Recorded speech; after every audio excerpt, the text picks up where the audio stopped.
Hi friends, நம்ம இப்போ எதை பற்றி பார்க்க போகிறோம் அப்படின்னா, இந்த மஞ்சனத்தி பற்றி தான் நம்ம பார்க்க போகிறோம். இப்போது இதான் மஞ்சனத்தி மரம்.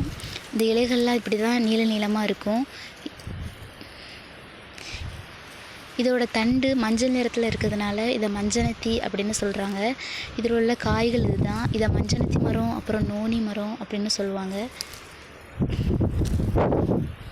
இந்த காய்களை காய வச்சு பொடியாக மாற்றி இதை குளியல் பொடியாகவும் பல் பொடியாகவும் யூஸ் பண்ணுறாங்க. இதோட பழங்கள் இதுதான், கருப்பு நிறத்தில் இருக்குது. இந்த பழங்கள் துவர்ப்பு சுவையோடு இருக்குன்னு சொல்கிறாங்க. இது மாந்தும் நீங்கும், அப்புறம் கல்லீரலில் உள்ள பிரச்சனையெல்லாம் சரி செய்யும்.